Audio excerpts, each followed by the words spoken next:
কোনো যাত্রায় যাব বলে মনে করি তখনই আমরা প্রস্তুত থাকি আসন্ন বিপদের জন্য বা সংকটের জন্য। যেমন যদি আমাদের মনে হয় যে আজকের পরিবেশ খুব ঠান্ডা হবে, তাহলে আমরা গরম বস্ত্র ধারণ করি বা সেটাকে সাথে নিয়ে যাই। যদি মনে হয় যে বৃষ্টি হতে পারে বা বৃষ্টি হয়ে চলেছে আমরা দেখছি, তাহলে আমরা একটা ছাতা সাথে নিয়ে নিই। আমরা প্রস্তুত থাকতে চাই এবং এটাই উচিত, এবং সেই কারণেই আমরা যাত্রায় সাফল্য লাভ করি। কিন্তু যদি আমরা কথা বলি জীবনযাত্রা নিয়ে, যা কিনা সব থেকে বেশি গুরুত্বপূর্ণ, তাহলে তার জন্য আমরা পূর্ণরূপে প্রস্তুত থাকি না। আশেপাশের মানুষ, এই সমাজ, আমাদের সাথী, আমাদের মিত্ররা যে কোনো মুহূর্তে বদলে যেতে পারেন। সেই জন্য আমরা নিজেদেরকে কখনো সাবধান করি না, কখনোই নিজেদের প্রস্তুত করি না। আমাদের এটা কখনোই মনে হয় না যে এরকম হতে পারে, আর সেই কারণেই শেষে গিয়ে আমরা অত্যন্ত দুঃখ পাই। একটা অমূল্য শিক্ষা আছে যেটা আমাদের লাভ করা উচিত। সতর্ক থাকা উচিত। এই জীবনযাত্রার জন্য শুধুমাত্র এই পরিবেশের বিষয়ে তথ্য সংগ্রহ করা বা তাকে অনুমান করা এটুকু হলেই চলবে না। আমাদের আশেপাশের মানুষজনকে দেখতে হবে, তাদের স্বভাব পরিস্থিতির ওপর নজর রাখতে হবে। যখন তারা রং পাল্টাচ্ছেন নজর রাখতে হবে, তা অত্যন্ত আবশ্যক। পরিবর্তন আপনার জীবনে অবশ্যম্ভাবী। সঠিকভাবে তার সম্মুখীন হন। আসুন আমার সাথে ভালোবেসে বলুন, রাধা রাধা।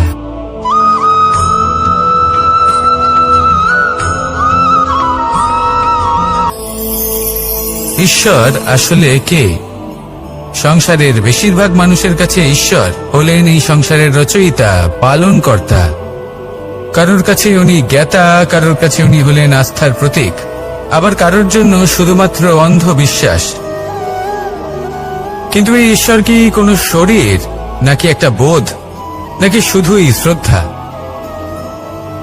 ঈশ্বর হলেন তিনি যিনি হলেন আপনার ইষ্ট। সেই জন্যই তো গুরু, মাতা, পিতা এনাদেরও ঈশ্বরই বলা হয়েছে। যাদেরকে আমরা ঈশ্বর বলে মনে করি, যারা আমাদের ইষ্ট, তারা আমাদের একটি পথ দেখান, একটি দিকে চালিত করেন। সেই পথে চলে আপনি শুভ কর্ম করতে পারেন। আর যখন কোনো ব্যক্তি তার ঈশ্বরের আদেশ পালন করেন, তখন সে নিজে থেকেই শুভ পথে অগ্রসর হয়ে যান। বেশ কয়েকজন মানুষ ঈশ্বরের ওপর আস্থা রাখেন এবং ভাবেন যে অনুচিত কোনো কাজ করা উচিত নয়, ঈশ্বর দেখছেন। ওনারা ভয় পান যে কোনো অনুচিত কর্ম করলে কে জানে তার পরিণাম কি হবে। এমন অনেক ব্যক্তি রয়েছেন যারা ঈশ্বরকে বিশ্বাস করেন এবং জানেন যে ঈশ্বর তাদেরকে দেখছেন, তাই যে যে শুভকর্ম ওনারা করেছেন তার ফল তারা অবশ্যই পাবেন। এবার আপনি ভয় পেয়ে ঈশ্বরকে বিশ্বাস করবেন, নাকি বিশ্বাসের দ্বারা ঈশ্বরকে বিশ্বাস করবেন, সেই সিদ্ধান্ত আপনারই। কিন্তু হ্যাঁ, যদি আপনার মনে ঈশ্বরের জন্য কোনো স্থান থাকে, যদি আপনার কোনো ইষ্ট থাকেন, যদি আপনি কাউকে ঈশ্বর মনে করেন, যার প্রত্যেক আদেশ আপনি পালন করে থাকেন, তাহলে বলি ঈশ্বর কখনো আপনাকে অনুচিত পথে চালিত করবেন না। আসুন আমার সাথে ভালোবেসে বলুন, রাধা রাধা।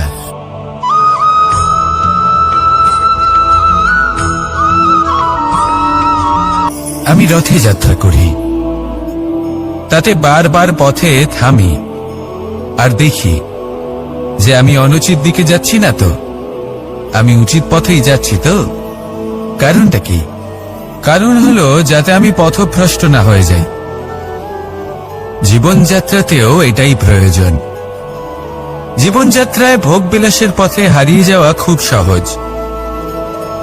বারবার থেমে আপনাকে দেখতে হবে, নিজেকে কিছু প্রশ্ন করতে হবে। আমি কি আজ সেই কর্মই করছি যেটা আমি করতে চেয়েছিলাম? আমি কি আজ সেই জীবন যাপন করছি যেমন আমি যাপন করতে চেয়েছিলাম? যদি এই প্রশ্নগুলোর উত্তর হ্যাঁ হয়, তাহলে এগোতে থাকুন, নয়তো থেমে যান এবং বিচরণ করুন। মনে রাখবেন, এই সংসার অত্যন্ত জটিল, আর এতে হারিয়ে যাওয়া অত্যন্ত সরল। সেই জন্য নিজে থেকে বারবার থামা এবং জীবন চিন্তন করা অত্যন্ত আবশ্যক। তাহলে সেটাই করুন, আর আমার সাথে ভালোবেসে বলুন, রাধা রাধা।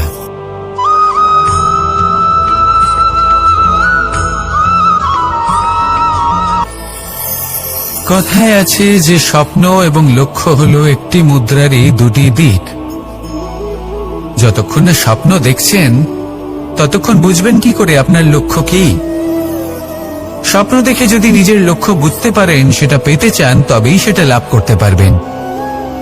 কিন্তু স্বপ্ন এবং লক্ষ্য এই দুইয়ের মধ্যে একটা ভারসাম্য রয়েছে, যেটা বজায় রাখা প্রয়োজনীয়। একে আমরা বলে থাকি পরিশ্রম। দেখুন, যদি আপনি স্বপ্ন দেখতে চান তাহলে পরিশ্রম ত্যাগ করে নিদ্রা লাভ প্রয়োজন। কিন্তু যদি আপনি লক্ষ্য লাভ করতে চান তাহলে আপনাকে নিদ্রা ত্যাগ করে পরিশ্রম করতে হবে। তাই আলস্য ত্যাগ করুন এবং সিদ্ধান্ত নিন যে আপনি কি চান।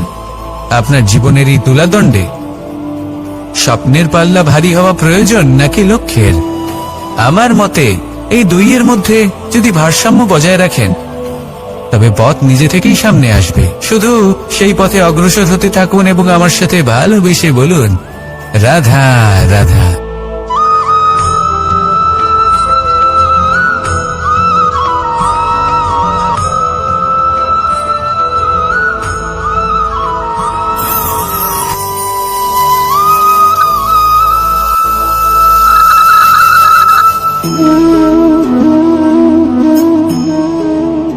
মোহনের বাঁশির এই সুর, এই সঙ্গীত কার না পছন্দ হয়? সবারই খুব ভালো লাগে। এবার এই সুর আসে কোথা থেকে? কেউ বলবেন কৃষ্ণের হৃদয় থেকে। সত্য কথা, এই সুর হৃদয় থেকে নির্গত হয় এবং প্রকট হয় এই বাঁশি থেকে। এই বাঁশিটাকে দেখুন, এই ছিদ্রগুলি দেখুন, প্রত্যেকটা সুর থেকে নিজস্ব একটা স্বর নির্গত হয়। এবার যে ব্যক্তি এই সমস্ত সুর এবং স্বর বুঝতে পারেন, এতে নিপুণ, তিনি এই বাঁশির দ্বারা যে সুর নির্গত করবেন তা তো মধুর অবশ্যই হবে। এবার জীবনের সাথেও কিছুটা এরকমই ঘটে। জীবনের কিছু নীতি থাকে, অর্থ, কুটুম্ব এবং আধ্যাত্মিক। যদি জীবনের প্রত্যেকটা মুহূর্ত সুখময় হয় এরকম আপনি চান, তাহলে এই তিনটি নীতিতে আপনাকে নিপুণ হতে হবে। কোনো একটি বিশেষ নীতির প্রতি যদি আপনি বেশি ঝুঁকে পড়েন তাহলে বাকি দুই নীতি থেকে যা সুখ লাভ করা সম্ভব তা পারবেন না। ধন অর্জন করতে হবে পরিবারের জন্য, পরিবারের সুখ মনের শান্তির জন্য, মনে শান্তির প্রয়োজন মনের শুদ্ধতার জন্য। যখন এই মন শুদ্ধ হবে, জীবন শুদ্ধ হবে, পবিত্র হবে, সুন্দর হবে এবং ভালোবেসে বলবে, রাধা রাধা।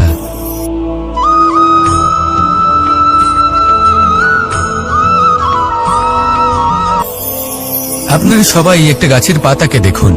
যতক্ষণ পর্যন্ত গাছের সাথে, মানে গাছের ডালের সাথে জুড়ে থাকে, সে সবুজ থাকে, বাতাসের সাথে সে নড়তে থাকে।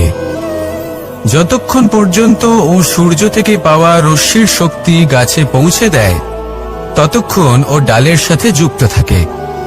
কিন্তু যখন সেই পাতা শুকিয়ে যায় তখন তার কোনো গুরুত্ব থাকে না। সেই পাতা গাছের ডালে এবং বৃক্ষের কাছে বোঝা হয়ে থেকে যায়। এবং এমন এক সময় আসে যখন সেই ডালটি শুকনো সেই পাতাকে পরিত্যাগ করে। এটাই আমরা এই প্রকৃতিতে দেখি এবং এটাই হলো সত্য। আর এটাই আমাদের জীবনে খুব বড় একটা শিক্ষা।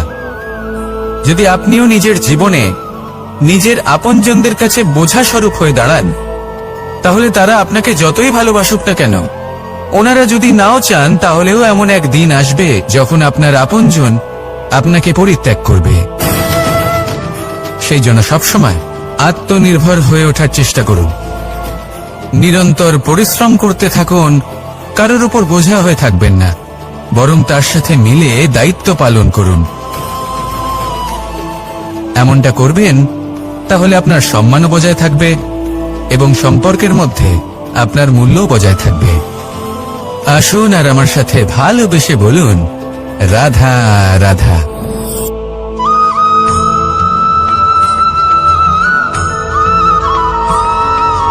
এই শুকনো পাতাটিকে দেখুন, নিষ্প্রাণ হয়ে পড়েছে। কোনো একটা সময় এই পাতাটি একটা গাছের ডালে ছিল। সেই গাছ ওর লালন পালন করত। যখন যখন বাতাস বইত, এই পাতায় কম্পন দেখা দিত, মনকে প্রফুল্ল করে তুলত। কোনো একদিন এই পাতা গাছের ডাল থেকে ঝরে পড়ে গেল। নিঃসন্দেহে ও নিজের স্বাধীনতা পেল, কিন্তু আস্তে আস্তে শুকিয়ে গেল, নিষ্প্রাণ হয়ে গেল। দেখুন, আমি এই কথা বলছি না যে স্বাধীনতা অনুচিত, কখনোই না। কিন্তু যে কোনো পরিস্থিতিতে স্বাধীন হতে চাওয়া এটা নিশ্চিতরূপে অনুচিত। আমরা যদি আমাদের জীবনে পরিবারের গুরুত্ব ভেবে দেখি, তাহলে এই পরিবারে যতই মতভেদ থাকুক না কেন, যতই মনোমালিন্য থাকুক না কেন, যতই বিবাদ থাকুক না কেন, এই সব মিটিয়ে নেওয়া অত্যন্ত প্রয়োজনীয়। সেই সবকিছু সমাপ্ত করা অত্যন্ত প্রয়োজনীয়। কখনো এই পরিবারকে ভাঙতে দেবেন না, কখনো এই পরিবার থেকে দূরে চলে যাবেন না। এই পরিবার হলো আমাদের জীবনের একটা অমূল্য সম্পদ, অমূল্য এক আশ্রয়, যা এই সংসারে হয়তো কোথাও আপনি পাবেন না। তাই একে আগলে রাখুন। ভেবে নিন আপনি পাতা আর আপনার পরিবার সেই গাছ। আসুন আমার সাথে ভালোবেসে বলুন, রাধা রাধা।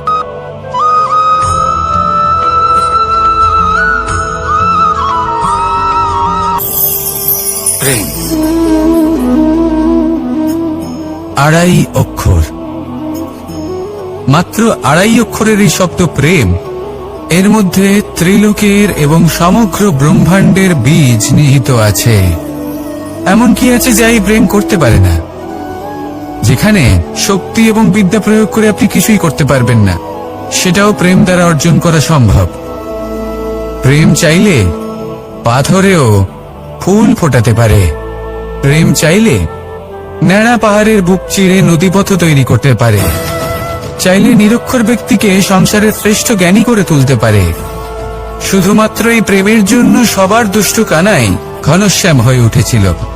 শুধুমাত্র এই প্রেমের টানেই ত্রিলোকের স্বামী দ্বারকাধীশ নির্ধন সুদামার পদসেবাও করেছিলেন। এই প্রেম হলো সংসারের সবথেকে বড় শক্তি। এই সংসারের আধার হলো প্রেম। এমন কিচ্ছু নেই যা এই প্রেমের পক্ষে সম্ভব নয়। যেখানে বিদ্যা এবং শক্তি সাহায্য করতে পারে না, সেখানে এই প্রেম আপনাকে জয়ী করে দিতে পারে। তাহলে আসুন আর আমার সাথে ভালোবেসে বলুন, রাধা রাধা।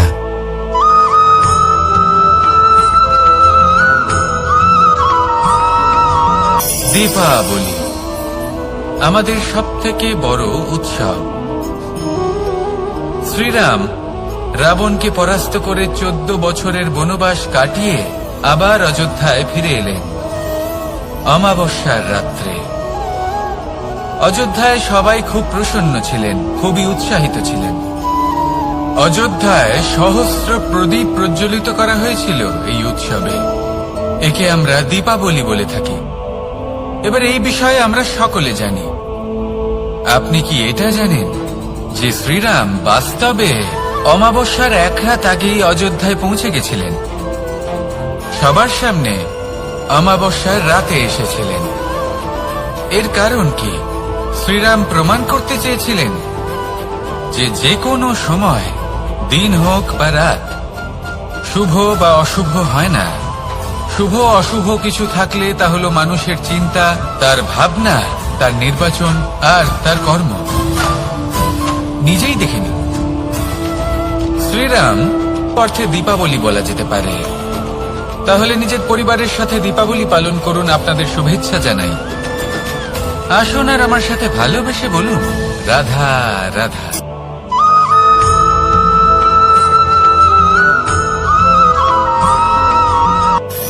মানুষের এই জীবন, মানুষ জন্ম নেয়, একটা নির্দিষ্ট সময়ের পরে এই সংসার ত্যাগ করে চলেও যায়। এবার শুধু এটাই আবশ্যক নয় যে এই জীবনকালকে আপনি যাপন করবেন, শুধু এটাই গুরুত্বপূর্ণ নয়।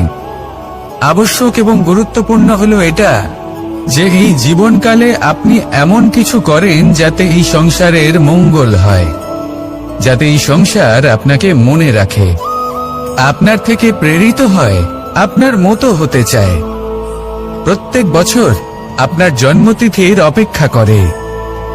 এমন ভাবে আপনার জন্মদিন পালন করে যাতে সেটা মহোৎসবের আকার ধারণ করে। এবার এই জন্মদিন এমনি এমনি মহোৎসবে পরিণত হয় না। তখন হয় না যখন কোনো ব্যক্তি রাজার রূপে বা কোনো গোয়ালার রূপে জন্মগ্রহণ করে। তখন পরিণত হয় যখন একজন মানুষ জন্মগ্রহণের পরে এই সংসারকে কোনো শিক্ষা দিয়ে যান। কিভাবে একজন মানুষ গোয়ালা থেকে রাজা হতে পারে, কিভাবে একজন মানুষ অসত্য থেকে সত্যের পথে চলতে শুরু করেন, অধর্ম থেকে ধর্মের পথে চালিত হতে পারেন, কিভাবে অন্ধকার থেকে প্রকাশের দিকে যেতে পারেন, কিভাবে নিজের আত্মাকে পরমাত্মার সাথে মিলিত করতে পারেন।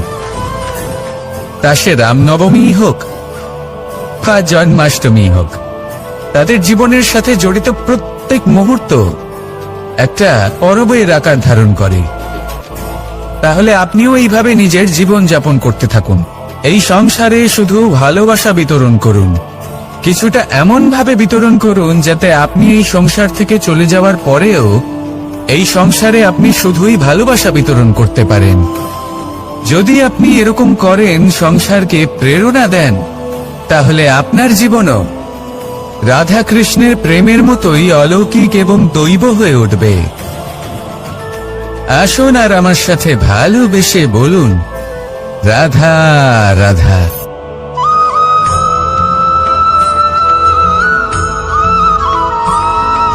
ভোজন।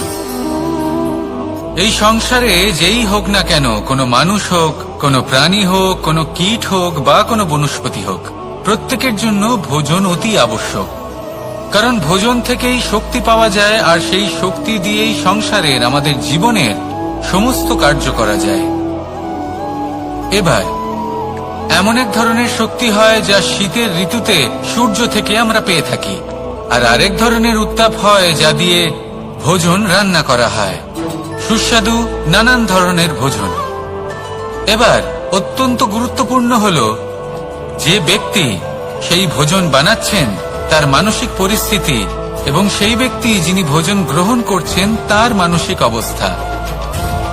যখনই আপনি ভোজন বানাচ্ছেন তখন ভালোবাসার সাথে কাজটা করুন, ধন্যাত্মক ভাব নিয়ে, সৎ ভাবনার সাথে। কারণ আপনার এই মানসিক স্থিতি শক্তির আকারে সেই খাদ্যের সাথে মিলে মিশে যায়। আর যখনই আপনি ভোজন গ্রহণ করছেন তখন সদ্ভাবনার সাথে, প্রসন্নতার সাথে গ্রহণ করুন, ধন্যাত্মক ভাব নিয়ে। যদি আপনি প্রসন্নতার সাথে রান্না করেন, প্রসন্নতার সাথে খাদ্য গ্রহণ করেন, তাহলে আপনি প্রসন্নই থাকবেন, আর মন সুপ্রসন্ন হয়েই বলবে, রাধা রাধা।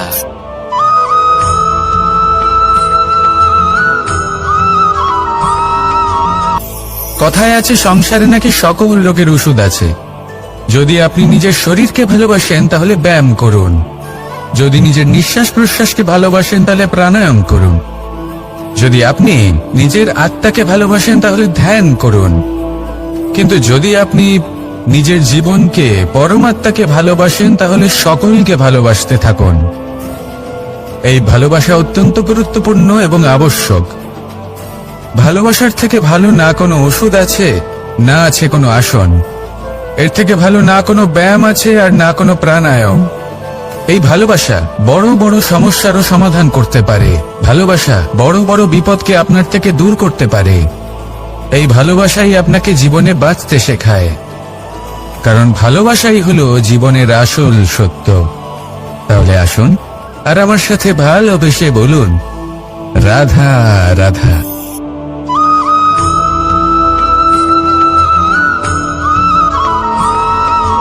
আমি মনুষ্যরূপে জন্ম নিয়েছি এবং সমস্ত কর্ম এই রূপেই করেছি। কিন্তু আশ্চর্যের বিষয় হলো যে আজও মানুষ আসেন এবং হাত জোড় করে প্রার্থনা করেন যেন আমি ওনাদের সহায়তা করি। আপনাদের একটা কথা বলতে চাই, আমি সকলকে সাহায্য করতে পারবো না, কিন্তু আমি শিক্ষা অবশ্যই দিতে পারবো, জ্ঞান প্রদান করতে পারবো। এমন কিছু জ্ঞান যার ভিত্তিতে মানুষ যা চাইবেন তাই লাভ করতে পারবেন যদি সঠিক কর্ম করতে থাকেন। যখন কংসের অসুররা, আপনি অবশ্যই লাভ করবেন। আর এই মন সুপ্রসন্ন হয়ে বলবে, রাধা রাধা।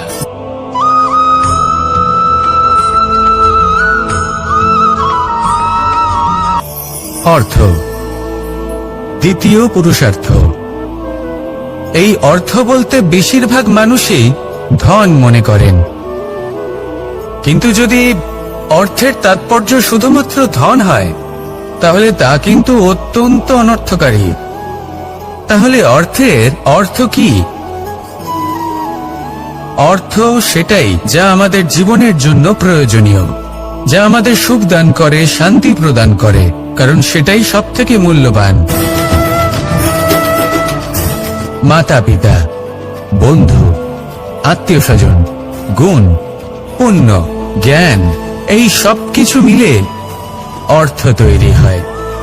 আর সঠিকভাবে বলতে গেলে এটাই কিন্তু জীবনের আসল অর্থ।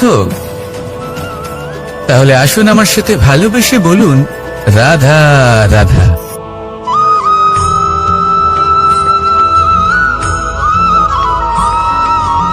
সুখ, দুঃখ এবং শক্তি, এই তিন হলো এই সংসারের ত্রিদেবের মতো। আমাদের জীবনে যা কিছু ঘটছে এই তিনটির ভিত্তির উপরেই হচ্ছে। আসলে এই সংসারের একটা নিয়ম আছে, যখনই আপনি কিছু লাভ করেন এই সংসার আপনার পরীক্ষা নেয়। এটা জানার জন্য আপনার পরীক্ষা নেয় যে আপনি যা কিছুই লাভ করেছেন আপনি কি আদৌ সেটার যোগ্য কিনা। ঠিক সেইভাবেই এই সুখ, দুঃখ এবং শক্তি আপনার পরীক্ষা নিয়ে থাকে। যখন সুখ আসে তখন সে আপনার পরীক্ষা নেয় যে আপনার মধ্যে অহংবোধ জাগ্রত হয়নি তো। যদি অহংবোধ চলে আসে তাহলে সুখ সেখানেই সঙ্গ ত্যাগ করে। দুঃখ আপনার ধৈর্যের পরীক্ষা নিতে থাকে, আর যদি আপনার মধ্যে ধৈর্য না থাকে তাহলে এটা আপনাকে আরো বেশি দুঃখের গভীর অন্ধকারে ঠেলে দেবে। সেখানে শক্তি পরীক্ষা নেয় আপনার বিনম্রতার। যদি আপনি বিনম্র না হন তাহলে হয় এই শক্তি আপনার সঙ্গ ত্যাগ করবে, নয় এই শক্তি বিনম্রতার অভাবে আপনার পতনের কারণ হতে পারে। এই সংসারে যে কোনো ব্যক্তি যিনি এই পরীক্ষায় উত্তীর্ণ হয়ে থাকেন এই জীবনে তিনি সাফল্য লাভ করেন। আসুন আমার সাথে ভালোবেসে বলুন, রাধা রাধা।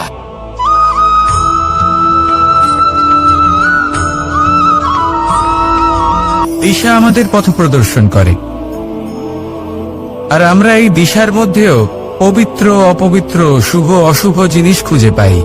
কিন্তু প্রশ্ন হলো এটাই যে সত্যি কি এই দিশা পবিত্র বা অপবিত্র হয়, শুভ বা অশুভ হয়?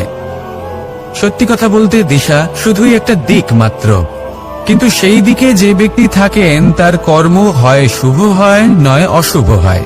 যেমন ধরুন সূর্য, সূর্য যাকে ছাড়া আমাদের জীবন চলতে পারে না, উনি উদিত হন পূর্ব দিক থেকে, এবং এই কারণে সূর্য মহান নন বা পবিত্র নন যে উনি পূর্ব দিক থেকে উদিত হন। উনি এই কারণে মহান কারণ উনি আমাদের সকলকে প্রকাশ প্রদান করেন, এবং পূর্ব দিক এই কারণে মহান কারণ সেদিক থেকে সূর্যোদয় হয়। এবার সূর্যাস্ত হয়ে থাকে পশ্চিম দিক থেকে, আর তাই বেশিরভাগ মানুষ পশ্চিমকে অশুভ মনে করেন, অপবিত্র মনে করেন। সেখানেই যদি আমি উত্তর এবং দক্ষিণের কথা বলি তাহলেও সেই একই ব্যাপার। উত্তর দিকে যদি আমরা কখনো যাত্রা করতে চাই তাহলে আমরা নিঃসংকোচে কোনো ভাবনা চিন্তা ছাড়াই যাত্রা করতে পারি। সেখানেই দক্ষিণ দিকে যদি আমরা যাত্রা করতে চাই তাহলে আমরা শুভ মুহূর্ত খুঁজি। কারণটা কি? কারণ উত্তর দিকে হিমালয় পর্বত আছে, যেখানে আমরা জড়িবুটি খুঁজে পাই, যেখান থেকে পবিত্র নদী প্রবাহিত হয়। সেখানেই দক্ষিণ দিকে আছে বিশাল নোনা জলের সাগর। এমন একটা স্থানও আছে যেখানে লঙ্কাপতি রাবণ থাকতেন। আর হয়তো এই সকল কর্মের কারণেই আমাদের দৃষ্টিভঙ্গি এমন হয়ে গেছে। তাই আপনার কর্ম সবসময় যথাসম্ভব শ্রেষ্ঠ রাখুন, কারণ আপনার কর্ম শুধু আপনার জন্যই নয়, আপনি যেখানে আছেন, আপনার কুল, আপনার স্থান, আপনার দিশা, এই সব কিছুর ওপর তার প্রভাব পড়বে। তাই সবসময় শুভ কর্ম করুন এবং আমার সাথে ভালোবেসে বলুন, রাধা রাধা।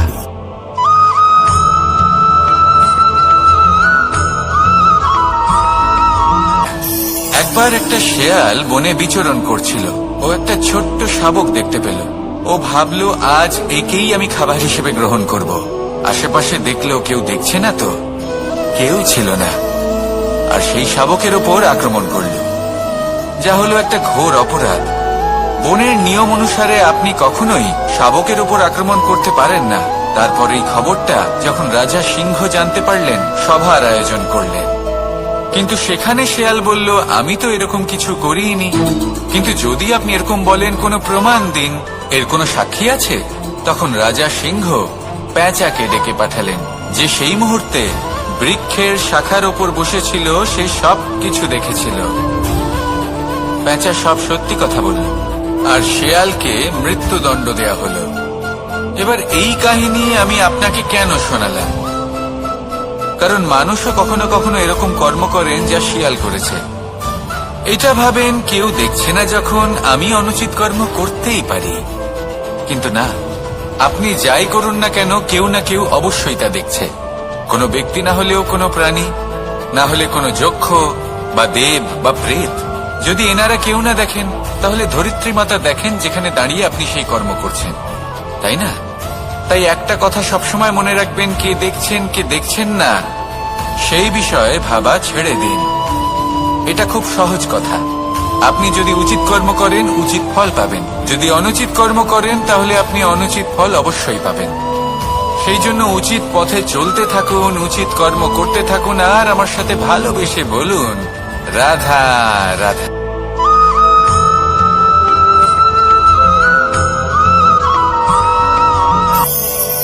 ঈশ্বর আসলে কে? সংসারের বেশিরভাগ মানুষের কাছে ঈশ্বর হলেন এই সংসারের রচয়িতা, পালনকর্তা। কারোর কাছে উনি জ্ঞাতা, কারোর কাছে উনি হলেন আস্থার প্রতীক, আবার কারোর জন্য শুধুমাত্র অন্ধ বিশ্বাস। কিন্তু এই ঈশ্বর কি কোনো শরীর, নাকি একটা বোধ, নাকি শুধুই শ্রদ্ধা? ঈশ্বর হলেন তিনি, যিনি হলেন আপনার ইষ্ট। সেই জন্যই তো গুরু, মাতা, পিতা এনাদেরও ঈশ্বরই বলা হয়েছে। যাদেরকে আমরা ঈশ্বর বলে মনে করি, যারা আমাদের ইষ্ট, তারা আমাদের একটি পথ দেখান, একটি দিকে চালিত করেন। সেই পথে চলে আপনি শুভ কর্ম করতে পারেন। আর যখন কোনো ব্যক্তি তার ঈশ্বরের আদেশ পালন করেন, তখন সে নিজে থেকেই শুভ পথে অগ্রসর হয়ে যান। বেশ কয়েকজন মানুষ ঈশ্বরের ওপর আস্থা রাখেন এবং ভাবেন যে অনুচিত কোনো কাজ করা উচিত নয়, ঈশ্বর দেখছেন। ওনারা ভয় পান যে কোনো অনুচিত কর্ম করলে কে জানে তার পরিণাম কি হবে। এমন অনেক ব্যক্তি রয়েছেন যারা ঈশ্বরকে বিশ্বাস করেন এবং জানেন যে ঈশ্বর তাদেরকে দেখছেন। তাই যে যে শুভ কর্ম ওনারা করেছেন, তার ফল তারা অবশ্যই পাবেন। এবার আপনি ভয় পেয়ে ঈশ্বরকে বিশ্বাস করবেন, নাকি বিশ্বাসের দ্বারা ঈশ্বরকে বিশ্বাস করবেন, সেই সিদ্ধান্ত আপনারই। কিন্তু হ্যাঁ, যদি আপনার মনে ঈশ্বরের জন্য কোনো স্থান থাকে, যদি আপনার কোনো ইষ্ট থাকেন, যদি আপনি কাউকে ঈশ্বর মনে করেন, যার প্রত্যেক আদেশ আপনি পালন করে থাকেন, তাহলে বলি, ঈশ্বর কখনো আপনাকে অনুচিত পথে চালিত করবেন না। আসুন আমার সাথে ভালোবেসে বলুন, রাধা রাধা।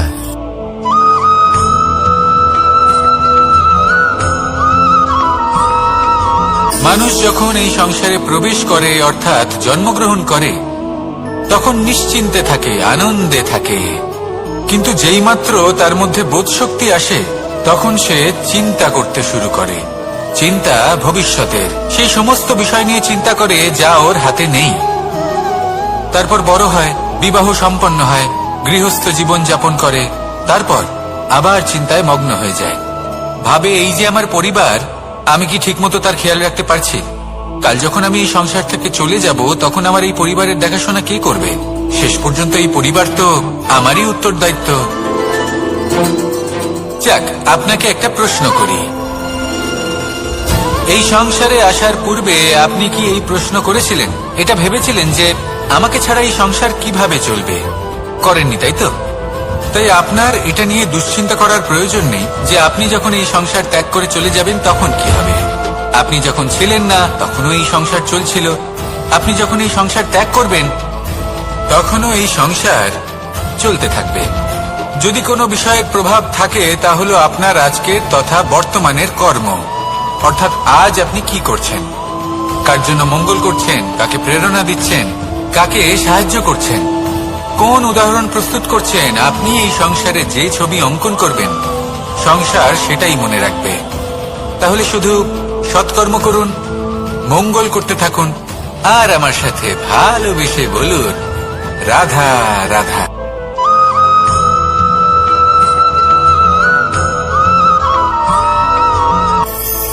কথায় আছে যে স্বপ্ন এবং লক্ষ্য হলো একটি মুদ্রারই দুটি দিক। যতক্ষণ না স্বপ্ন দেখছেন ততক্ষণ বুঝবেন কি করে আপনার লক্ষ্য কি। স্বপ্ন দেখে যদি নিজের লক্ষ্য বুঝতে পারেন, সেটা পেতে চান, তবেই সেটা লাভ করতে পারবেন। কিন্তু স্বপ্ন এবং লক্ষ্য এই দুইয়ের মধ্যে একটা ভারসাম্য রয়েছে, যেটা বজায় রাখা প্রয়োজনীয়। একে আমরা বলে থাকি পরিশ্রম। দেখুন, যদি আপনি স্বপ্ন দেখতে চান তাহলে পরিশ্রম ত্যাগ করে নিদ্রা লাভ প্রয়োজন। কিন্তু যদি আপনি লক্ষ্য লাভ করতে চান তাহলে আপনাকে নিদ্রা ত্যাগ করে পরিশ্রম করতে হবে। তাই আলস্য ত্যাগ করুন এবং সিদ্ধান্ত নিন যে আপনি কি চান। আপনার জীবনের এই তুলাদণ্ডে স্বপ্নের পাল্লা ভারী হওয়া প্রয়োজন নাকি লক্ষ্যের? আমার মতে এই দুইয়ের মধ্যে যদি ভারসাম্য বজায় রাখেন তবে পথ নিজে থেকেই সামনে আসবে। শুধু সেই পথে অগ্রসর হতে থাকুন এবং আমার সাথে ভালোবেসে বলুন, রাধা রাধা।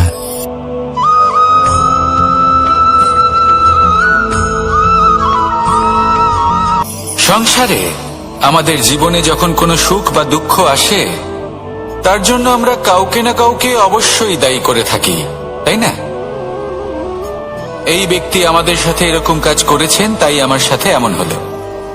ওই ব্যক্তি যদি এমনটা না করতেন তাহলে আজ আমি ওই স্থানে পৌঁছতে পারতাম। সবই আপনার দৃষ্টিভঙ্গির উপর নির্ভরশীল, আর যদি আপনার দৃষ্টিভঙ্গি এমন হয় তাহলে তা অনুচিত। সত্যি কথা বলতে এই সংসারে ভিন্ন ভিন্ন ধরনের মানুষ আছে। এটা আপনার উপর নির্ভর করছে কিভাবে তাদের স্বাগত জানাবেন। একবার ভাবুন, আমি আমার দুটো হাত সামনে নিয়ে এলাম, দুটো মুঠো খুলে দিলাম। দুই প্রকারের মানুষ আসবেন, কিছু না কিছু দিয়ে যাবেন। এই মুঠো যদি আমি বন্ধ করে দিই তাহলে না কেউ আমাকে কিছু দিতে পারবে, না আমার কিছু যাবে আসবে। নিশ্চয়ই বুঝতে পারছেন এই দুই ধরনের ব্যক্তি কারা এবং তারা কি দিয়ে যান। আমি যদি নিজের মুঠো খুলে দিই তাহলে কিছু ভালো মানুষ আসবেন, আমাকে আনন্দ, সন্তুষ্টি, জ্ঞান প্রদান করে যাবেন, ভালো অভিজ্ঞতা দিয়ে যাবেন। কোনো খারাপ ব্যক্তি যদি আসেন তাহলে তিনিও খারাপ অভিজ্ঞতা দেবেন, যার থেকে আমি শিক্ষা লাভ করব। এই সব কিছু আমি লাভ করতে পারি। মুঠো যদি বন্ধ করে রাখি তাহলে আমি কিছুই পাবো না।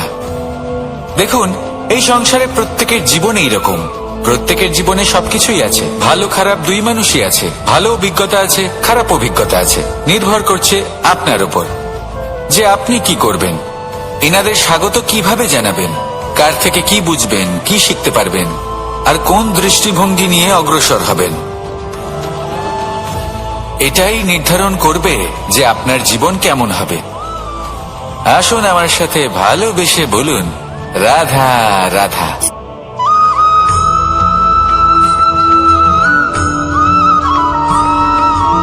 আমরা যখনই কোনো যাত্রায় যাব বলে মনে করি তখনই আমরা প্রস্তুত থাকি আসন্ন বিপদের জন্য বা সংকটের জন্য।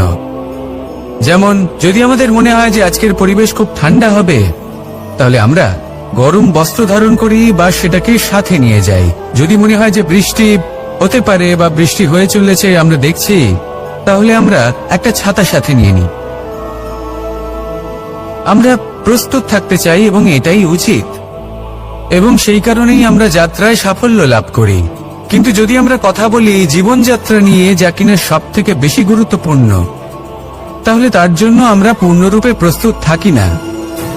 আশেপাশের মানুষ, এই সমাজ, আমাদের সাথী, আমাদের মিত্ররা যে কোনো মুহূর্তে বদলে যেতে পারেন। সেই জন্য আমরা নিজেদেরকে কখনো সাবধান করি না, কখনোই নিজেদের প্রস্তুত করি না। আমাদের এটা কখনোই মনে হয় না যে এরকম হতে পারে, আর সেই কারণেই শেষে গিয়ে আমরা অত্যন্ত দুঃখ পাই। একটা অমূল্য শিক্ষা আছে যেটা আমাদের লাভ করা উচিত। সতর্ক থাকা উচিত। এই জীবনযাত্রার জন্য শুধুমাত্র এই পরিবেশের বিষয়ে তথ্য সংগ্রহ করা বা তাকে অনুমান করা এটুকু হলেই চলবে না। আমাদের আশেপাশের মানুষজনকে দেখতে হবে, তাদের স্বভাব পরিস্থিতির ওপর নজর রাখতে হবে। যখন তারা রং পাল্টাচ্ছেন নজর রাখতে হবে, তা অত্যন্ত আবশ্যক। পরিবর্তন আপনার জীবনে অবশ্যম্ভাবী, সঠিকভাবে তার সম্মুখীন হন। আসুন আমার সাথে ভালোবেসে বলুন, রাধা রাধা।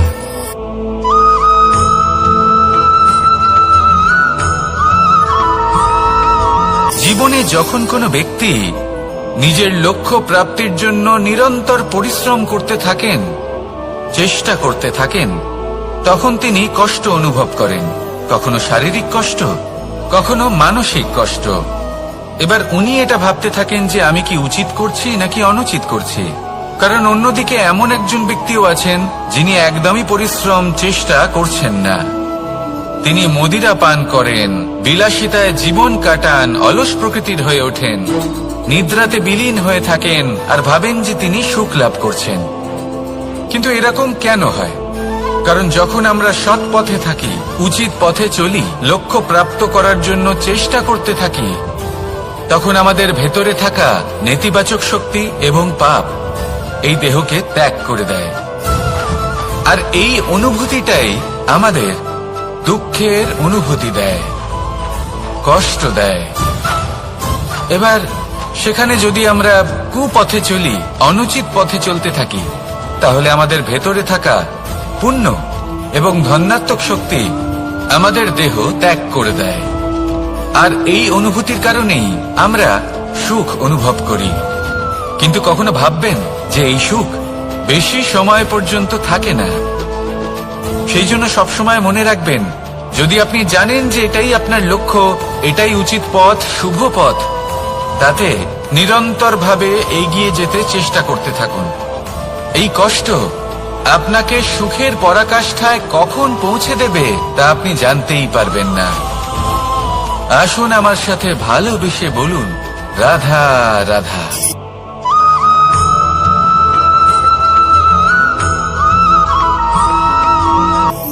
আমি রথে যাত্রা করি, তাতে বারবার পথে থামি আর দেখি যে আমি অনুচিত দিকে যাচ্ছি না তো, আমি উচিত পথেই যাচ্ছি তো। কারণটা কি? কারণ হলো যাতে আমি পথভ্রষ্ট না হয়ে যাই। জীবনযাত্রাতেও এটাই প্রয়োজন। জীবনযাত্রায় ভোগ বিলাসের পথে হারিয়ে যাওয়া খুব সহজ। বারবার থেমে আপনাকে দেখতে হবে, নিজেকে কিছু প্রশ্ন করতে হবে। আমি কি আজ সেই কর্মই করছি যেটা আমি করতে চেয়েছিলাম? আমি কি আজ সেই জীবন যাপন করছি যেমন আমি যাপন করতে চেয়েছিলাম? যদি এই প্রশ্নগুলোর উত্তর হ্যাঁ হয়, তাহলে এগোতে থাকুন, নয়তো থেমে যান এবং বিচরণ করুন। মনে রাখবেন, এই সংসার অত্যন্ত জটিল আর এতে হারিয়ে যাওয়া অত্যন্ত সরল। সেই জন্য নিজে থেকে বারবার থামা এবং জীবন চিন্তন করা অত্যন্ত আবশ্যক। তাহলে সেটাই করুন আর আমার সাথে ভালোবেসে বলুন, রাধা রাধা।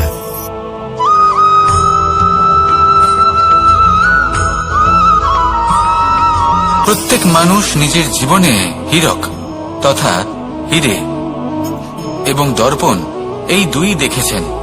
এই দুই হলো সাদা এবং এরা দুজনেই আলোর প্রতিফলন ঘটায় এবং এরা দুজনেই উজ্জ্বল হয়ে ওঠে।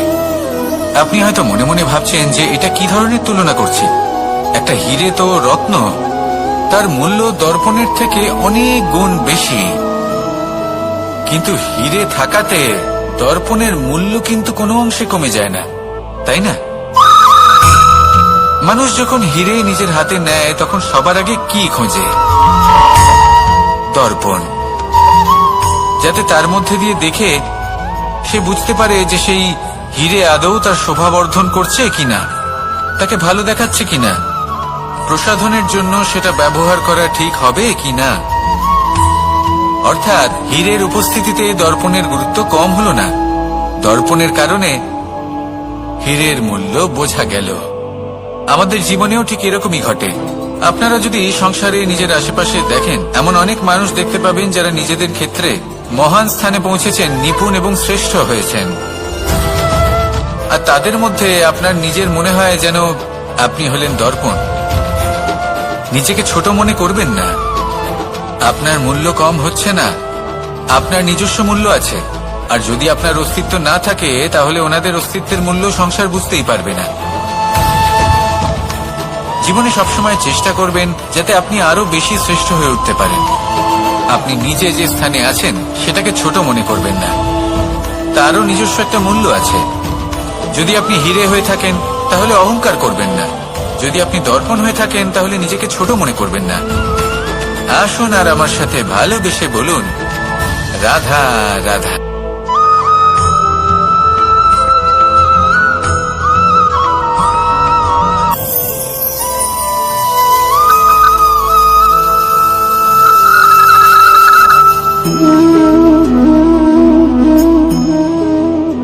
মোহনের বাঁশির এই সুর, এই সঙ্গীত কার না পছন্দ হয়, সবারই খুব ভালো লাগে। এবার এই সুর আসে কোথা থেকে? কেউ বলবেন কৃষ্ণের হৃদয় থেকে। সত্য কথা, এই সুর হৃদয় থেকে নির্গত হয় এবং প্রকট হয় এই বাঁশি থেকে। এই বাঁশিটাকে দেখুন, এই ছিদ্রগুলি দেখুন, প্রত্যেকটা সুর থেকে নিজস্ব একটা স্বর নির্গত হয়। এবার যে ব্যক্তি এই সমস্ত সুর এবং স্বর বুঝতে পারেন, এতে নিপুণ, তিনি এই বাঁশির দ্বারা যে সুর নির্গত করবেন তা তো মধুর অবশ্যই হবে। এবার জীবনের সাথেও কিছুটা এরকমই ঘটে। জীবনের কিছু নীতি থাকে, অর্থ, কুটুম্ব এবং আধ্যাত্মিক। যদি জীবনের প্রত্যেকটা মুহূর্ত সুখময় হয় এরকম আপনি চান, তাহলে এই তিনটি নীতিতে আপনাকে নিপুণ হতে হবে। কোনো একটি বিশেষ নীতির প্রতি যদি আপনি বেশি ঝুঁকে পড়েন, তাহলে বাকি দুই নীতি থেকে যা সুখ লাভ করা সম্ভব তা পারবেন না। ধন অর্জন করতে হবে পরিবারের জন্য, পরিবারের সুখ মনের শান্তির জন্য, মনে শান্তির প্রয়োজন মনের শুদ্ধতার জন্য। যখন এই মন শুদ্ধ হবে, জীবন শুদ্ধ হবে, পবিত্র হবে, সুন্দর হবে এবং ভালোবেসে বলবে, রাধা রাধা।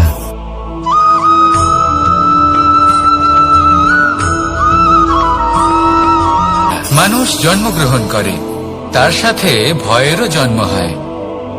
ছোটবেলা থেকেই আমাদের মনে কোনো না কোনো প্রকারের ভয় থেকেই যায়। কেউ এই বিষয়ে ভয় পায় যে তার কোনো বস্তু তার থেকে দূরে চলে যাবে। কেউ এই বিষয়ে ভয় পায় যে আমি নিজেকে হারিয়ে ফেলব। কেউ এই ভেবে ভয় পায় যে আমার প্রিয়জনেরা তারা যেন আমার থেকে দূরে না চলে যায়। কেউ এই ভেবে ভয় পায় যে আমরা যেন পথ না হারিয়ে ফেলি, আদি ইত্যাদি। কিন্তু সত্যি কথা বলতে, ভেবে দেখুন এই ভয় বাস্তবে কি? শুধুই একটা মনস্থিতি, আর কিছুই নয়। যা কিছু আপনি জীবনে পেয়েছেন তা একদিন আপনাকে হারাতে হবে। এই জীবন হলো আপনারই, কিন্তু তাও একদিন সমাপ্ত হবে। তাই ভয় পেয়ে কি লাভ? এই ভয় শুধু আপনাকে জীবন যাপন করা থেকে বাধা দিচ্ছে, আর কিচ্ছু নয়। পথ হারিয়ে ফেললেই বুঝতে পারবেন যে নতুন পথ কিভাবে বানাতে হয়। কিছু মানুষকে জীবন থেকে হারালে তবেই আপনি বুঝবেন যে আপনার আপনজনকে। এই ভয়ের কারণে ভীত হয়ে থাকবেন না। এই তারা নক্ষত্র অন্ধকারের অভাবে গুরুত্ব হারায়। শিবকেও মহাদেব হওয়ার জন্য বিষ পান করতে হয়েছিল। প্রত্যেক পরিস্থিতি, প্রত্যেক সাফল্য আপনার পরীক্ষা নেবে, তাতে উত্তীর্ণ হওয়া হলো আপনার কর্ম। যখনই আপনি ভয় পাবেন বা সংকটের সম্মুখীন হবেন, তখন সাহসের সাথে তার সম্মুখীন হন। মনে রাখবেন, যে সম্মুখীন হতে জানে সাফল্য তার সাথে সবসময় থাকে। আসুন আর আমার সাথে ভালোবেসে বলুন, রাধা রাধা।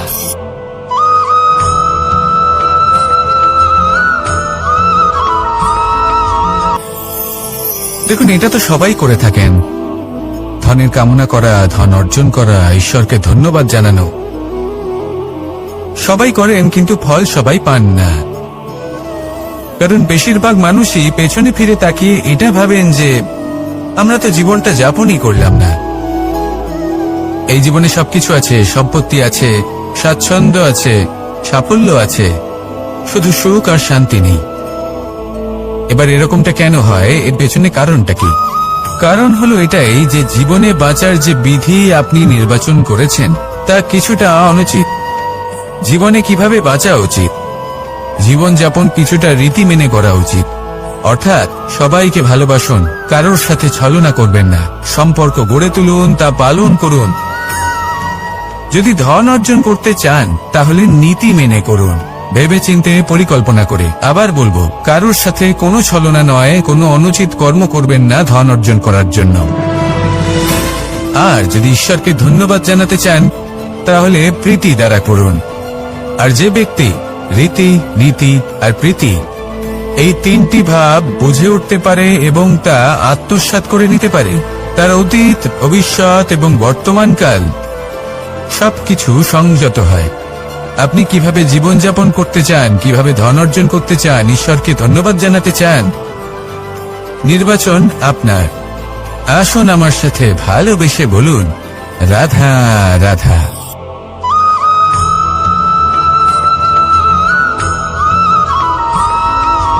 এই সংসারে সব থেকে বেশি কোমল বস্তু হলো রেশম। এই রেশম এতটাই কোমল হয় যে এর পুরো একটা থান শুধুমাত্র একটা হাতে ধরা সম্ভব।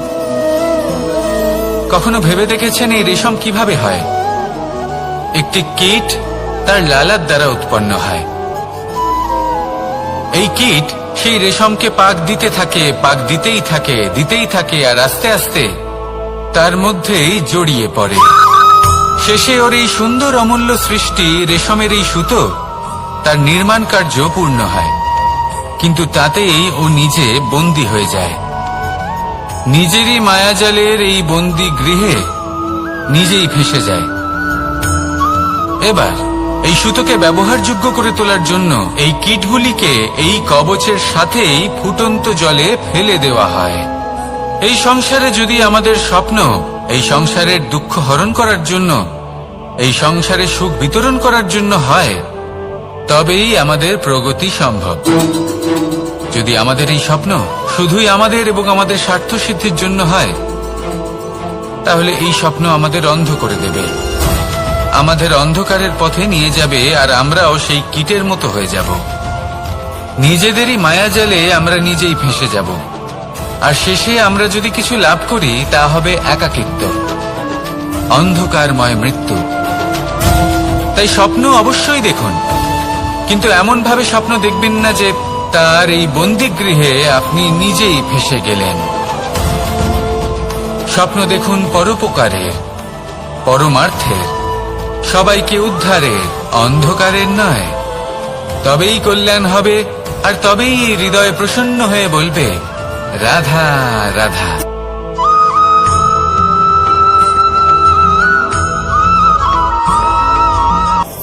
কখনো কোনো বৃক্ষকে দেখেছেন? এই ধরিত্রী থেকে ততটুকুই জল নেয় যতটুকু তার প্রয়োজন। কোনো প্রাণীকে দেখুন, এই প্রকৃতি থেকে ততটুকুই খাবার গ্রহণ করবে যতটুকু তার খিদে রয়েছে, খিদে মিটে গেলে আর খাবে না। এবার মনুষ্যকে দেখুন, সে নিজের জীবনে যা কিছু পেয়েছে, বস্তু, ধন, খাবার, শক্তি, প্রয়োজনের থেকে অনেক বেশি লাভ করার চেষ্টা করে থাকে। প্রয়োজনের থেকে বেশি যদি পেয়েও যায় তাহলেও তার কম মনে হয়। এবার এরকম ঠিক কেন হয়? এর পেছনের কারণ কি? কারণ হলো লোভ। লোভের আগুন কিছু এমন হয়, যদি মানুষের মনে একবার প্রজ্বলিত হয় তাহলে শুধু বাড়তেই থাকে। ততক্ষণ বাড়বে যতক্ষণ না আপনি নিজে তাকে বাধা দিচ্ছেন। তবে এই লোভের আগুন নিয়ন্ত্রণ করা সম্ভব। পরিমিতিবোধ, পরিমিতিবোধের চিন্তা। আপনাকে শুধু নিজেকে একটা সরল প্রশ্ন করতে হবে। যখনই মনের মধ্যে কোনো বস্তুর প্রতি, শক্তির প্রতি, ধনের প্রতি, ভোজনের প্রতি লোভ বেড়ে যায়, নিজেকে প্রশ্ন করুন, এটা কি আমার কাছে ততটাই প্রয়োজনীয় যতটা একটা বৃক্ষের কাছে জল, যতটা একটা প্রাণীর কাছে ভোজন? এটা কি ততটাই প্রয়োজনীয়? যদি উত্তর না হয় তাহলে নিজেকে সেখানেই বাধা দিন। সেই ভাবনা সেখানেই ত্যাগ করুন, কারণ সেটাই হলো লোভ। ঠিক এইভাবে প্রয়োজনীয়তার চিন্তা করে আস্তে আস্তে এই মন নির্লোভ হয়ে উঠবে, আর এই মন প্রসন্ন হয়ে বলবে, রাধা রাধা।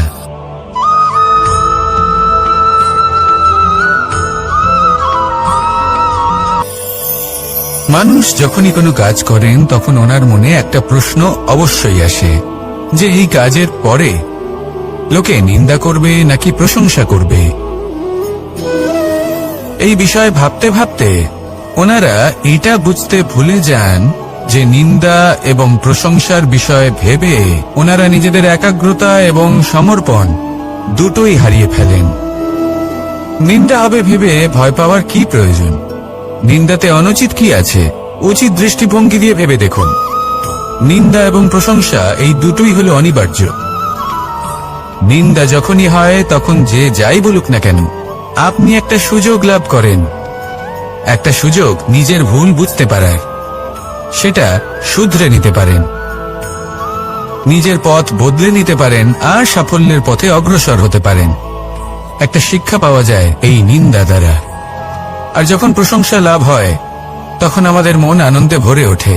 এই দুটোই অত্যন্ত প্রয়োজনীয়। সেই জন্য নিন্দা এবং প্রশংসার এই খেলায় জীবনের অঙ্কটা বদলে ফেলবেন না, সেটা অনুচিত হবে। কারণ জীবন না শুধু নিন্দার বিষয় আর না শুধু প্রশংসার, জীবন হলো আত্মিক সুখের বিষয়।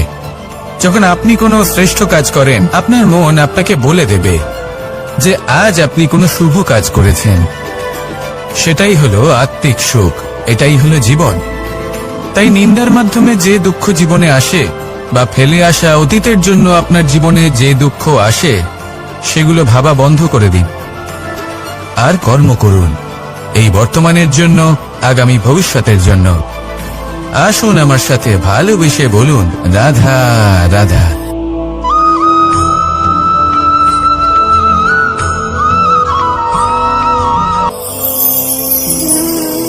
এ হলো গোলাপ ফুল। একে আমরা সকলেই চিনি। সমগ্র সংসার ভালোবাসে এই পুষ্পকে। এই ফুল দেখতেও সুন্দর। সবথেকে বেশি গুরুত্বপূর্ণ কথা হলো এর সুগন্ধ, যা দূর দূরান্ত থেকে ব্যক্তিদেরকে আকৃষ্ট করে। এই সুন্দর পুষ্প একটু মন দিয়ে দেখলেই দেখা যায় এর নিচে কাঁটা রয়েছে। এই সংসার বলে, এ প্রকৃতির কেমন রচনা, এত কোমল পুষ্প, এটা কি তীক্ষ্ণ কাঁটা সহ প্রস্ফুটিত হয়? এটাই হলো জীবনের সত্য। আমাদের অন্তরের সদ্গুণ, সেগুলিও এই ফুলের মতোই সুন্দর। সংসার এর সৌন্দর্য দেখতে পায়, এর সুগন্ধ চতুর্দিকে ছড়িয়ে পড়ে। কিন্তু এই সদ্গুণ জাগ্রত করে তোলার জন্য কঠোর পরিশ্রম করতে হয়, প্রতিনিয়ত চেষ্টা করে যেতে হয়। তাই জন্য যদি আপনি জানেন আপনার পথ উচিত কিন্তু তা কাঁটায় পরিপূর্ণ, তাহলে থামবেন না, চলতে থাকুন। একবার যদি অন্তরের সদ্গুণ জাগ্রত হয়, তাহলে এই সংসার এই সৌন্দর্য দেখবে আর সুগন্ধে আকর্ষিত হয়ে আপনার কাছে আসবে। এই মন, এই জীবন প্রসন্ন হয়ে বলবে, রাধা রাধা।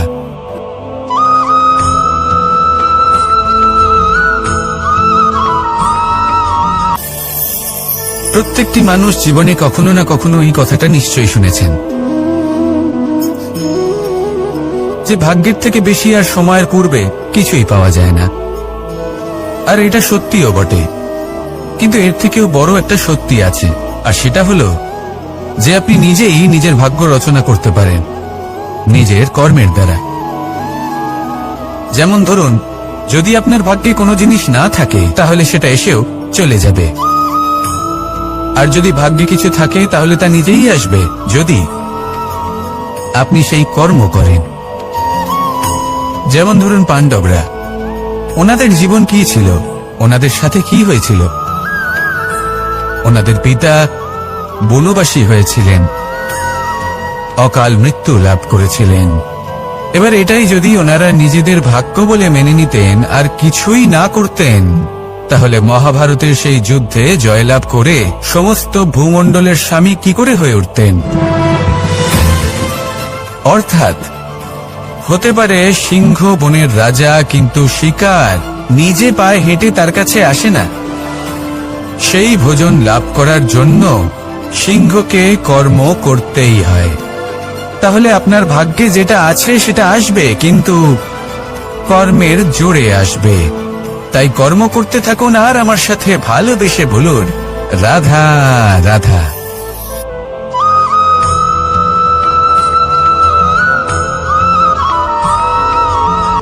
জীবন হলো আত্মিক সুখের বিষয়। যখন আপনি কোনো শ্রেষ্ঠ কাজ করেন, আপনার মন আপনাকে বলে দেবে যে আজ আপনি কোনো শুভ কাজ করেছেন। সেটাই হলো আত্মিক সুখ, এটাই হলো জীবন। তাই নিন্দার মাধ্যমে যে দুঃখ জীবনে আসে, বা ফেলে আসা অতীতের জন্য আপনার জীবনে যে দুঃখ আসে, সেগুলো ভাবা বন্ধ করে দিন আর কর্ম করুন এই বর্তমানের জন্য, আগামী ভবিষ্যতের জন্য। আজ আপনাকে আমি একটা কাহিনী শোনাবো। রাধার সখী ললিতা একদিন প্রসাধন করছিল। ও দর্পণে নিজেকে দেখল, আর তখন ওর প্রসাধন ওর ভালো লাগলো না। ও বারংবার নিজের প্রসাধন বদলাতে থাকলো আর দর্পণের দিকে তাকালো। কখনো ফুল বদলালো, কখনো বস্ত্র বদলালো, কখনো আভূষণ বদলালো, কিন্তু কিছুতেই নিজের প্রসাধন ওর ভালো লাগলো না।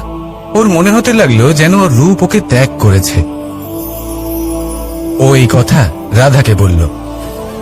রাধা ওই দর্পণের দিকে তাকালো, একটা বস্ত্র নিল আর সেই দর্পণকে স্বচ্ছ করে তুলল। তারপর ললিতা ওই দর্পণের দিকে তাকালো আর ও নিজের উদ্ভাসিত রূপ দেখতে পেল, নিজের সৌন্দর্য দেখতে পেল। তাৎপর্য মালিন্য দর্পণে ছিল, তার রূপে নয়।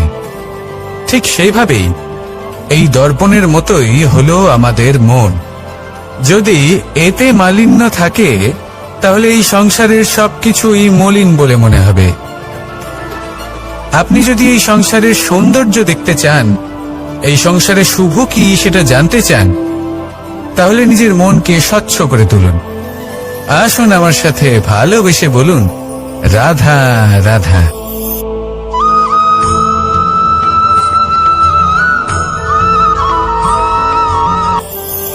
আপনি কখনো কখনো নিশ্চয়ই কোনো ব্যক্তিকে এটা বলতে শুনেছেন, বা আপনি নিজে বলেছেন বা ভেবে দেখেছেন যে আমি আমার নিজের জীবনে যেটা করতে চেয়েছিলাম সেটা করতে পারলাম না, যে লক্ষ্য অর্জন করতে চেয়েছিলাম সেটা অত্যন্ত কঠিন ছিল, আমি এগোতে পারলাম না, আদি ইত্যাদি।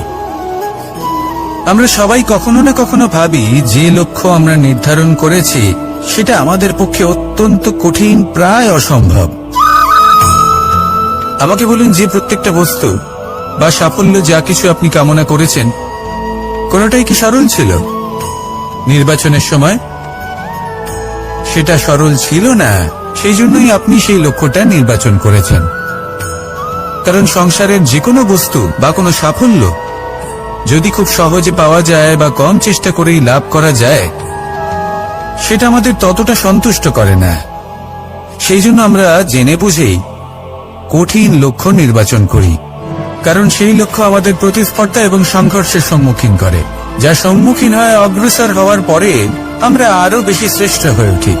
সেই জন্য কিছু অসম্ভব কিনা সেই বিষয় চিন্তা করবেন না, শুধু অগ্রসর হতে থাকুন, নিজের কর্ম করুন, সেই লক্ষ্যকে প্রাপ্ত করুন আর আমার সাথে ভালোবেসে বলুন, রাধা রাধা।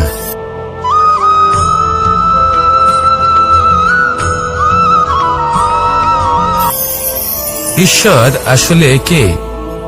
সংসারের বেশিরভাগ মানুষের কাছে ঈশ্বর হলেন এই সংসারের রচয়িতা, পালনকর্তা। কারোর কাছে উনি জ্ঞাতা, কারোর কাছে উনি হলেন আস্থার প্রতীক, আবার কারোর জন্য শুধুমাত্র অন্ধ বিশ্বাস। কিন্তু এই ঈশ্বর কি কোনো শরীর, নাকি একটা বোধ, নাকি শুধুই শ্রদ্ধা? ঈশ্বর হলেন তিনি যিনি হলেন আপনার ইষ্ট। সেই জন্যই তো গুরু, মাতা, পিতা এনাদেরও ঈশ্বরই বলা হয়েছে। যাদেরকে আমরা ঈশ্বর বলে মনে করি, যারা আমাদের ইষ্ট, তারা আমাদের একটি পথ দেখান, একটি দিকে চালিত করেন। সেই পথে চলে আপনি শুভ কর্ম করতে পারেন। আর যখন কোনো ব্যক্তি তার ঈশ্বরের আদেশ পালন করেন, তখন সে নিজে থেকেই শুভ পথে অগ্রসর হয়ে যান। বেশ কয়েকজন মানুষ ঈশ্বরের ওপর আস্থা রাখেন এবং ভাবেন যে অনুচিত কোনো কাজ করা উচিত নয়, ঈশ্বর দেখছেন। ওনারা ভয় পান যে কোনো অনুচিত কর্ম করলে কে জানে তার পরিণাম কি হবে। এমন অনেক ব্যক্তি রয়েছেন যারা ঈশ্বরকে বিশ্বাস করেন এবং জানেন যে ঈশ্বর তাদেরকে দেখছেন, তাই যে যে শুভ কর্ম ওনারা করেছেন তার ফল তারা অবশ্যই পাবেন। এবার আপনি ভয় পেয়ে ঈশ্বরকে বিশ্বাস করবেন নাকি বিশ্বাসের দ্বারা ঈশ্বরকে বিশ্বাস করবেন, সেই সিদ্ধান্ত আপনারই। কিন্তু হ্যাঁ, যদি আপনার মনে ঈশ্বরের জন্য কোনো স্থান থাকে, যদি আপনার কোনো ইষ্ট থাকেন, যদি আপনি কাউকে ঈশ্বর মনে করেন, যার প্রত্যেক আদেশ আপনি পালন করে থাকেন, তাহলে বলি ঈশ্বর কখনো আপনাকে অনুচিত পথে চালিত করবেন না। আসুন আমার সাথে ভালোবেসে বলুন, রাধা রাধা।